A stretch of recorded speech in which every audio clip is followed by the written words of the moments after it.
পরিবারের চাপে যখন ভালোবাসা হেরে যায় তখন সেই ভালোবাসা কোথায় গিয়ে দাঁড়ায়? সত্যিকারের ভালোবাসাগুলো কেঁদে ভাসায় বুক, এমন পরিবার আর কারো জীবনের জন্য না আসুক। প্রেমিকের হৃদয় ভাঙে প্রেমের সমাধি গানে, স্বজন হারানোর মানে হেনা কি করে বুঝবে। হয়তো কিছুদিন ধরে এই টোলটা অনেক চলতেছে বা এই হেনাকে নিয়ে চলতেছে। আসলে বিষয় কি, সত্যিকারের ভালোবাসাগুলো এরকম আমাদের জীবনে অনেক হেনায় আসে, যখন কথা দেয় তখন পরিবারের চাপে যখন আমাদেরকে ছেড়ে চলে যায় তখন আমাদের নিঃস্বার্থ ভালোবাসাগুলো হেরে যায়। তখন বাবা হয়তো মেয়েকে বোঝায়, তুই যদি এই বিয়েটা না করিস তাহলে আমার বিষ খাওয়া ছাড়া কোনো উপায় নাই। তখন ওই মেয়ে বাবার মুখের দিক তাকিয়ে চিন্তা করে, যদি কিছু একটা হয়ে যায় তাহলে আমার পরিবারের কি হবে, আর আমার পরিবারের কি হলে আমার মার কি হবে, আর আমার মার যদি কিছু একটা হয় তাহলে আমার ভাইয়ের কি হবে, আমার আত্মীয় স্বজনের কি হবে। এমন চিন্তা করে অনেক হেনারে না ভালোবাসাটাকে বিসর্জন দিয়ে প্রেমিকের বুকে ছুরি মেরে হয়তো অন্য জায়গায় চলে যায়। আমরা হয়তো এগুলো বুঝি না, কিন্তু একটা জিনিস কি, বাবার বা পরিবারের মিথ্যা অভিনয়ের কাছে একটি সত্যিকারের ভালোবাসা হেরে যায়। এমন অনেক হেনা আছে, হাজারো হেনা আছে যে সত্যিকারের ভালোবাসাগুলো ছুরি মেরে হয়তো অন্যের জীবনে চলে যায়।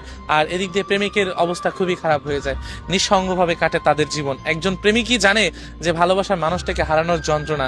কারণ একজন প্রেমিক যখন একজন মানুষকে ভালোবাসবে, একটা মেয়েকে ভালোবাসবে, তখন ওই পুরুষের চিন্তা থাকে যে আমি ওকে বিয়ে করব, আমি ওকে নিয়ে সারা জীবন সংসার করব।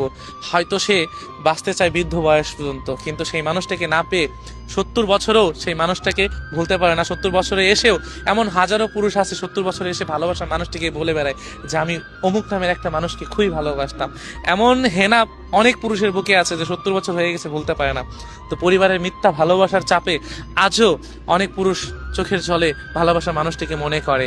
কিন্তু দেখেন, একটাবার কি চিন্তা করে দেখেছেন, যখন ওই পুরুষ ওই ছেলের স্বপ্ন দেখে যে আমি আমার ভালোবাসার মানুষটিকে নিয়ে সুন্দর একটা সংসার করব, যখনই হেনা কথা দেয় যে আমি তোমার জন্য সারা জীবন থাকবো, তোমার সাথে সংসার করবো, তখন ওই পুরুষের একটাই চিন্তা থাকে যে আমি কিভাবে সফল হব, কিভাবে আমার সফলতা অর্জন করে আমি হেনাকে সুখী করব। হয়তো হেনা নামক এই মানুষটা বা এই নারীটা বা এই মায়াবতীটা জানে যে আমার জন্য ওই পুরুষটা আজও পথ চেয়ে আছে, কিন্তু তখন হয়তো কিছু করার থাকে না, কারণ হেনা তখন অন্যের ঘরের বউ। কিন্তু ওই পুরুষটা আজও হেনার ভালোবাসা নিয়ে বেঁচে থাকে, কিন্তু হেনাকে চায় না। তবে সে মনে রাখে যে আমি হেনা নামে বা আমার একজন ভালোবাসার মানুষ ছিল, আমার একজন মায়াবতী ছিল যাকে আমি পাগলের মতো ভালোবাসতাম, আর এই বুকের বাঁ পাশে শুধু তার কথাই মনে রেখেছিলাম, যে মানুষটাকে আমি ভালোবাসি, যে মানুষটা আমাকে কথা দিয়েছিল এবং পরিবারের মিথ্যা চাপে আমাকে ছেড়ে গিয়েছিল। কিন্তু আফসোস, এই হেনা নামে মেয়েগুলো কখনোই স্বজন হারানোর দুঃখ কখনোই বুঝে নাই বা বুঝবে না।